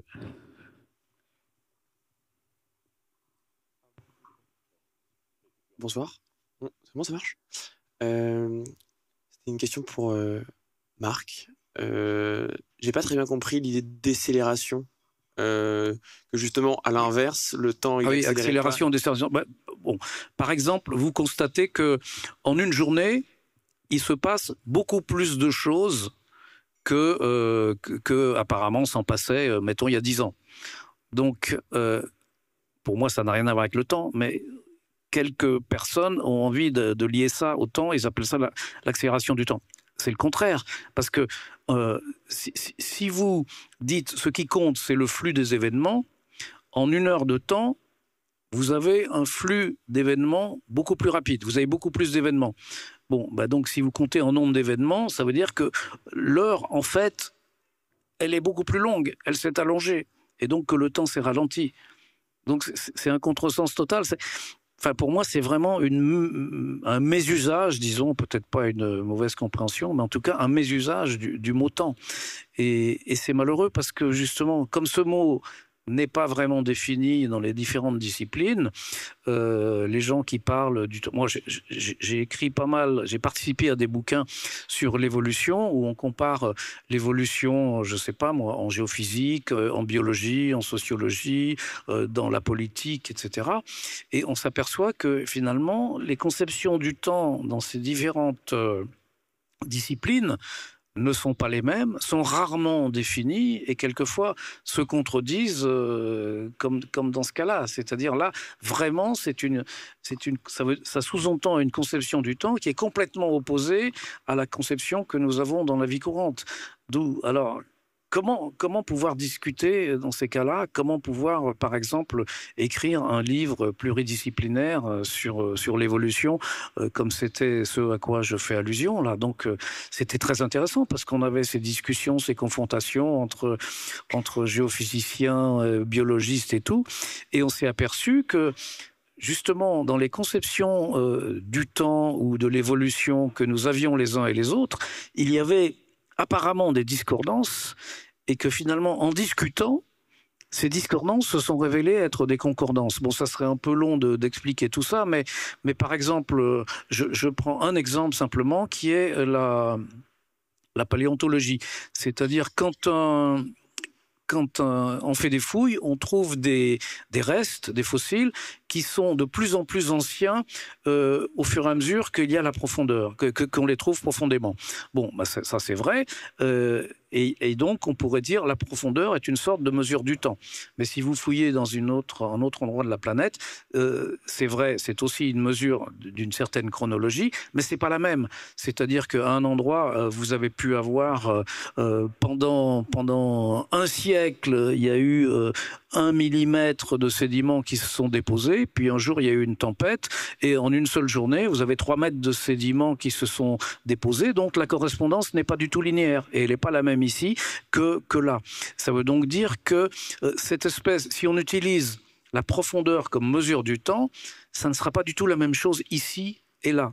Et dans la physique, c'est un peu la même chose. C'est-à-dire si vous utilisez une horloge ici et une horloge là, l'écoulement des secondes, qui sont les vraies secondes, les secondes physiques, qui rythment les lois physiques, par exemple les lois de la physique atomique ou de la physique quantique, eh bien, ces lois sont les mêmes et pourtant les chronologies ne sont pas les mêmes. Donc ça n'est qu'une analogie, mais on a donc trouvé que entre la géophysique et la théorie de la relativité générale, il y avait des grandes parentés. La psychologie, c'est pareil, parce que comme disait Einstein, c'est sa phrase, hein, je ne la prends pas à mon compte, mais si vous mettez votre main sur un poil ou si vous avez une jolie fille sur les genoux, eh bien, le temps ne va pas s'écouler du tout de la même manière. Bon, ben c'est vrai, on n'aura pas le même ressenti du temps, même si le temps des horloges, la durée mesurée par les horloges est la même, ce qui veut dire que le temps qui s'écoule pour chacun de nous, le temps psychologique, je parle là, qui n'est pas le temps physique, eh ben, il est très différent de l'un à l'autre. Mais le temps physique aussi, c'est ça qu'il faut comprendre. Donc, on avait ces analogies qui sont finalement, qui apparaissent dans une confrontation fructueuse entre les disciplines, mais ça nous oblige quand même à faire un petit effort de précision de ce que chacun appelle le temps, qui n'est pas la même chose et qui n'est pas le temps physique. Monsieur, là, ici. Dans nos organisations et dans notre vie sociale, on est confronté à beaucoup de changements. Donc une question à Laurence, le rapport du temps ou de la perception du temps par rapport au changement. Alors oui, tout à l'heure j'ai insisté sur le fait qu'il y avait un double mouvement en fait de dyschronie et d'accélération. Et qu'est-ce que ça donne tout ça? Qu'est-ce que ça produit dans les organisations? Qu'est-ce qu'on voit aujourd'hui? On voit se développer un sentiment d'absurde. Les organisations deviennent des organisations d'une certaine manière déraisonnables, dans lesquelles il y a ces accélérations, ces dyschronies multiples. Et ce qui ressort beaucoup de ce que disent les gens autour de la question du sens, mais qui est toujours assez vaste, assez vague, en fait, c'est la question de la confrontation à l'absurde. Hein. Et ça, moi, je trouve que c'est un très beau thème. Alors peut-être un thème d'ailleurs qui rejoint sans doute des préoccupations philosophiques, hein, et qu'on voit traverser aujourd'hui les organisations. Et donc la question aussi qui se pose, toujours pareil, du point de vue d'une sociologie des organisations, d'une sociologie de l'intervention, comment est-ce qu'on fait avec des organisations qui de plus en plus sont confrontées à l'absurde? Comment est-ce qu'on peut intervenir et accompagner ces organisations? Ça me semble un très beau thème. En tout cas, moi, c'est un thème que j'aimerais beaucoup creuser. Peut-être rapidement, Véronique, vous avez mentionné, rappelé qu'on travaillait avec l'INRAE. Une question qui a suscité le désir d'aborder ce thème, c'était la dichotomie entre le temps court, très court de l'urgence climatique et le temps long de la recherche scientifique. Est-ce que, on a parlé de l'aliénation individuelle, mais sur un plan collectif, prendre conscience de ce que le futur est déjà là, ça peut être une étape pour amorcer d'ores et déjà la transition climatique, écologique. Peut-être pour mettre vraiment en résonance votre question avec celle de temps court, temps long et urgence climatique. Peut-être peut-on penser au jour du dépassement. Je ne sais pas si tout le monde voit ce que ça veut dire, mais cette année, c'était le 1er août 2024. C'est-à-dire que le 1er août 2024, les humains avaient consommé toutes les ressources que la Terre peut produire en un an. Autrement dit, ça fait depuis 5 mois que nous vivons à crédit. Et la dette, là, c'est pas la dette pour que la France emprunte à la Banque européenne ou mondiale. Hein. La dette, c'est la dette écologique. C'est-à-dire que si on a consommé la biocapacité de la Terre, le 1er août, qu'est-ce que ça veut dire? Ça veut dire que depuis 5 mois, nous consommons non pas les ressources, mais les écosystèmes et la Terre elle-même. Enfin, je veux dire les réserves de la Terre et ce qui lui permet tous les ans de donner autant d'avoir ces ressources. Autrement dit, on est dans l'Anthropocène et la question de l'urgence à ce moment-là se pose non pas entre le temps court de l'action contre le réchauffement climatique et le temps long de la recherche, mais entre temps court et temps court. C'est-à-dire entre temps court du réchauffement climatique et des impacts dramatiques, catastrophiques des humains sur les écosystèmes, et le temps court de la mise en œuvre des préconisations du rapport du GIEC, par exemple. Et cela peut se poser philosophiquement. Moi, j'aime beaucoup Blaise Pascal, et Blaise Pascal, il disait « on brûle tous de trouver notre assiette », mais on est sans arrêt dans le mouvement, dans le divertissement, ce qui nous empêche de trouver un équilibre, assiette au sens d'équilibre. Et il disait « tout le malheur des hommes vient d'une seule chose, qui est de ne savoir pas rester en repos dans une chambre ». Eh bien, l'assiette de Pascal, l'équilibre, moi j'ai envie de la faire jouer avec le sens d'assiette, ce que nous consommons, ce que nous mangeons. L'équilibre aujourd'hui des humains, ça se joue par ce que nous mettons dans nos assiettes. Et une des préconisations du rapport du GIEC, c'est de végétaliser nos assiettes. Donc l'urgence, c'est aussi, ça dépend de ce que nous mettrons dans nos assiettes ce soir. En tout cas, par rapport au productivisme, si on se reposait davantage et qu'on travaillait moins à produire des choses polluantes, déjà, ce serait aussi une première étape. Est-ce qu'il y avait une autre question? Oui, monsieur. Oui, bonjour. J'avais une question, un peu une réflexion aussi, mais j'ai pas de réponse, donc voilà, je la pose. Si aujourd'hui, on réalise de plus en plus d'événements dans une durée plus courte, c'est ce qu'on disait, ok, très bien. Déjà, première question, c'est pourquoi? Est-ce que c'est lié, je ne sais pas, à l'expansion de l'univers? C'est lié au capitalisme qui nous encourage à consommer toujours plus? Du coup, on développe des outils pour ça. Est-ce que voilà, vous avez déjà des explications là-dessus? Et dans ces cas-là, si on réalise des événements dans une durée plus courte, pourquoi est-ce que on ne peut pas créer du temps pour répondre à nos problématiques d'urgence climatique? On ne peut pas créer du temps pour justement résoudre nos problèmes. Deux choses. Ça n'a rien à voir avec l'expansion de l'univers, ça c'est sûr. Mais deuxièmement, notre problème pour résoudre l'urgence climatique, c'est absolument pas un problème de manque de temps. Je dirais presque au contraire. C'est-à-dire résoudre ce problème de l'urgence climatique exige simplement moins de productivité, moins d'extraction de matières premières, moins d'utilisation d'énergie, etc. Et finalement, je dirais, il s'agit d'aller de plus en plus vers ne rien faire. Enfin, ne faire que l'essentiel. Et si vous voulez, pour ne rien faire, il n'y a pas d'urgence, quoi. L'urgence, c'est d'arrêter, tout simplement. Et ça, c'est pas le temps qui vous manque pour arrêter, c'est la volonté.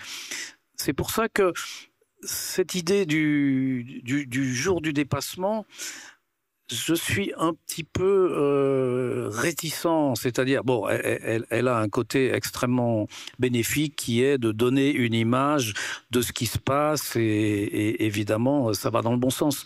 Mais d'un autre côté, ça donne l'impression que, par exemple, cette année, on a perdu la moitié de notre année et qu'il suffirait de ralentir pour la rattraper. Mais non, c'est irrattrapable. C'est-à-dire, par exemple, la disparition de certaines populations d'animaux ou de végétaux, c'est pas quelque chose qu'on va rattraper en gagnant du temps. Non, donc j'ai quelques réticences vis-à-vis de cette manière de formuler les choses, mais je la soutiens quand même parce que ça va dans le bon sens pour faire prendre conscience de ce problème qui est tout à fait réel. Mais d'un autre côté, pardon Marc, c'est une perspective un peu technosolutionniste, on pourrait dire. C'est-à-dire il faut se dépêcher de créer des technologies qui nous permettront d'enrayer le changement climatique. Oui, ça c'est totalement faux. Non, mais si je parlais du jour du dépassement, c'est pas du tout dans ce sens-là. C'est dans le sens qu'on consomme non plus les ressources les fruits, les légumes, etc. de la planète Terre, mais on consomme les milieux vivants. C'est-à-dire vraiment la source, quoi. On consomme plus ce que la terre produit, mais on consomme les racines. Oui, je suis d'accord avec ça. Oui, et donc c'est pas du tout, c'est effectivement irréversible. C'est les écosystèmes qui disparaissent, c'est les populations des écosystèmes qui disparaissent. Je prends un autre exemple qui est celui des abeilles.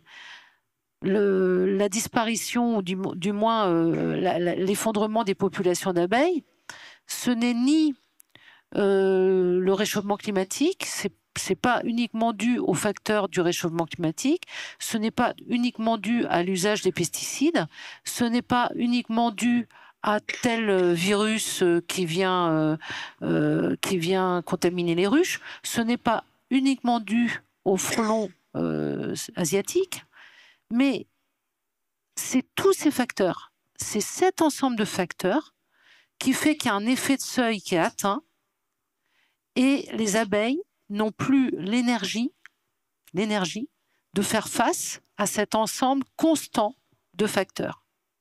Et les populations s'effondrent. Donc il n'y a pas une cause unique, il y a un facteur de cause. Oui, non, je disais pas du tout que...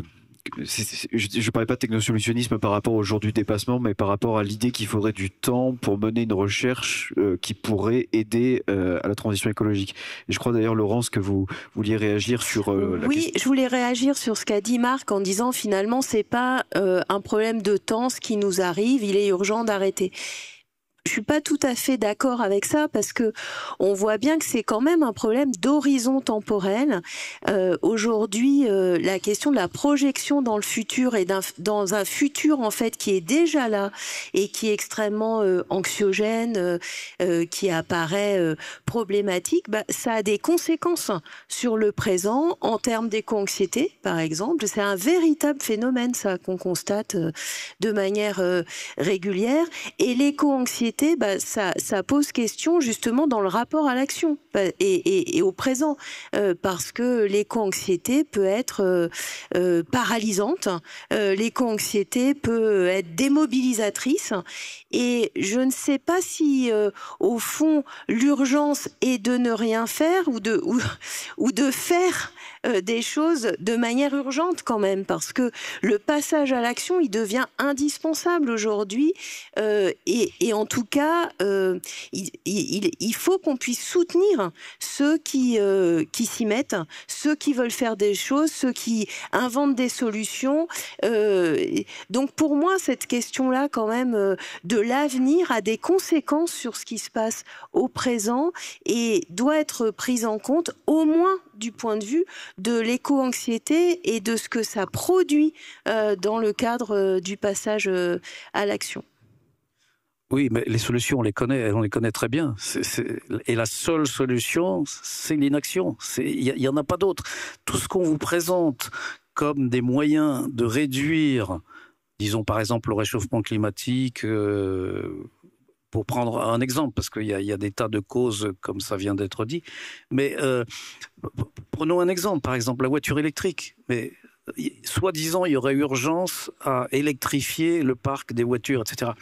Mais c'est une absurdité, parce que depuis qu'on dit ça, on a émis je ne sais pas combien de fois plus de carbone pour construire des batteries, pour construire des voitures électriques, pour construire des stations. Et on est très très loin d'avoir regagné tout ce carbone qu'on a dépensé en plus avec l'économie que permet le moteur électrique sur le moteur à gazole. Donc cette espèce de soi-disant urgence, c'est une aberration, c'est complètement contre-productif et ça continue. C'est-à-dire qu'on continue, par exemple, à construire des voitures électriques et des batteries qui exigent des mines de différents métaux, de différents éléments chimiques pour construire toutes ces nouvelles voitures, etc. La solution, c'est de ne plus construire de voitures ou de construire un petit minimum pour ce qui est... Bon, et on le sait. Pour les nouvelles, les nouvelles centrales électriques, c'est pareil. On a des projections qui vont doubler notre consommation, par exemple, d'ici 2030. Ce sont des projections. Bon, maintenant, on commence à ne plus les utiliser et à se dire qu'on va être raisonnable. Mais donc, il y a une espèce de course aux investissements. Par exemple, là, il y a aussi l'ingénierie climatique. Mais c'est une horreur absolue. Il y a la course à la décarbonisation. Mais tout ceci, ce sont des méthodes contre-productives parce que, soi-disant, elles vont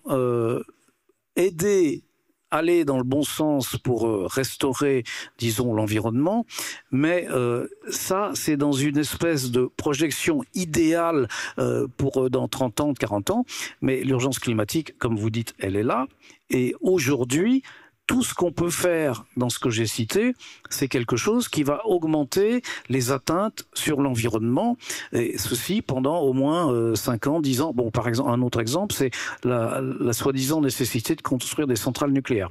Si vous construisez ces centrales nucléaires, si vous les mettez en chantier, parce que je pense de toute façon, il sera impossible de jamais les construire, mais vous allez mobiliser quoi? Du camion, des bétons, de l'électricité, de l'acier, etc.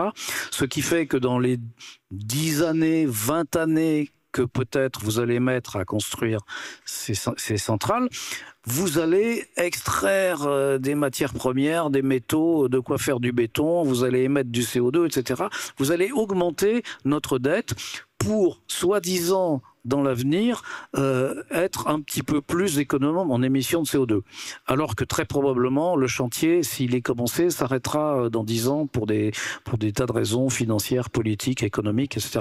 Donc, ce sont des faux raisonnements et nous en sommes victimes et le problème c'est que les médias reprennent tout ça et on sait très bien pourquoi, parce que les médias, bon, à qui appartiennent-elles? Enfin bon, je vous fais pas de ça. Donc voilà, il faut se méfier. De mon point de vue, le passage à l'action, il concerne pas seulement ce que nous produisons, il concerne aussi ce que nous vivons. Et on peut passer à l'action dans ce que nous vivons, dans la manière dont nous construisons, reconstruisons nos relations. Ça, c'est quand même quelque chose qui est très important et c'est ça qu'on doit penser, il me semble, dans la période contemporaine.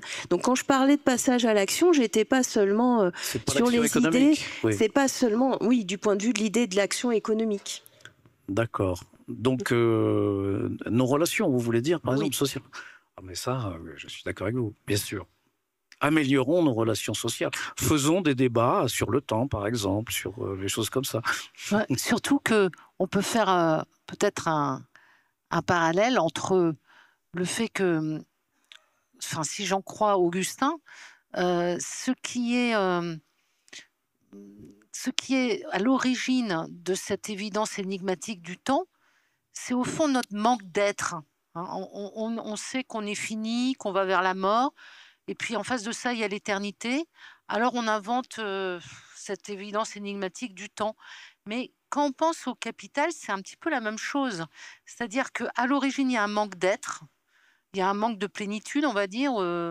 Et donc, qu'est-ce qu'on invente? La croissance. Le fait qu'il faut croître plus, enfin, il faut produire plus que ce dont on a besoin.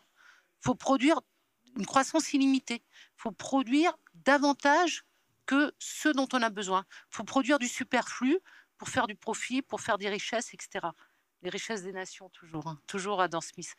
Et c'est le même manque d'être qui est à l'origine aussi bien du capitalisme que de ce TU, hein, ce temps universel qui nous tient en laisse et avec une cadence bien serrée. Donc là, il y a une vraie, je pense, réflexion à avoir sur éliminer ce manque d'être, parce que ça nous conduit finalement à des catastrophes écologiques et existentielles. Vaste programme. Oui, tout à fait. Walter, il y avait d'autres questions? Oui, parmi les grandes transformations que nous vivons, il y a celle de l'intelligence artificielle qui se présente souvent comme étant un grand accélérateur du temps. Je voulais savoir ce que ça évoque pour vous, cette promesse. Bon, évidemment, accélérateur du temps, vous comprenez bien que je récuse ce terme, mais je vois ce que vous voulez dire. Si vous voulez, il y a deux positions un peu extrêmes, et puis évidemment toutes les positions intermédiaires qu'on peut rencontrer, disons, chez les scientifiques. Il y a ceux qui vont vous dire, bon, bah, l'intelligence artificielle, c'est l'informatique améliorée, on a déjà l'habitude des moteurs de recherche, c'est un peu comme des moteurs de recherche un peu plus intelligents, ça nous permet de faire des choses assez superbes, mais en gros, c'est comme un tournevis nous aide à assembler des pièces de menuiserie, par exemple. Bon. Et puis, vous avez ceux qui disent, il y a vraiment un changement nouveau, du genre, par exemple, de l'invention de l'imprimerie, mais peut-être encore plus fondamentale, parce que on parle d'intelligence, bon, qui est peut-être pas très intelligente aujourd'hui et qui est très biaisée surtout, mais peut-être qu'on va arriver à débiaiser, c'est-à-dire à faire des intelligences artificielles qui sont basées sur des échantillons qui sont représentatifs, comment dire, du monde et non pas d'une catégorie, je sais pas moi, des hommes blancs ou quelque chose comme ça. Donc, qui seront un peu objectives avec une intelligence artificielle qui serait objective comme on le voudrait. Et puis, il y en a qui pensent aussi que cette intelligence va arriver à être vraiment intelligente et puis même à atteindre quelque chose qu'on pourrait appeler conscience. Bon. Ce sont deux positions extrêmes. Je pense la réalité est un peu entre les deux, mais je ne pense pas que ça soit un problème. Moi, je dis souvent, le problème, c'est pas l'intelligence artificielle, c'est la bêtise humaine. C'est-à-dire, qu'est-ce qu'on va faire de ce truc ? Qu'est-ce qu'on va faire de ce truc ? Et aujourd'hui, le problème, c'est que cette intelligence artificielle, elle est entre les mains de qui ? Qui va l'utiliser et dans quel but? Et c'est comme tous les outils, c'est comme par exemple, je ne sais pas moi, la télévision, bah, c'est un outil qui a priori pourrait être formidable, l'Internet aussi, mais comment est-il utilisé? À quel degré de perversion on est arrivé? Donc le problème, il est surtout là. Et donc, effectivement, il faut contrôler. Quand tu as parlé d'accélération du temps, c'est toujours pareil, ça serait plutôt d'ailleurs un ralentissement encore comme je l'ai dit, mais peu importe, on voit ce que vous voulez dire. C'est vrai que beaucoup de choses peuvent aller beaucoup plus vite, puisque je prends un exemple, c'est la détection des épidémies. Bon, bah, il est avéré que en traitant de manière statistique les données sur Internet, ce que exactement sait faire l'intelligence artificielle, on va détecter une épidémie plus rapidement que par les méthodes qui sont un peu classiques. Donc là, on va gagner du temps et gagner du temps dans un domaine où, je pense, tout le monde sera d'accord que c'est utile et bénéfique de gagner du temps.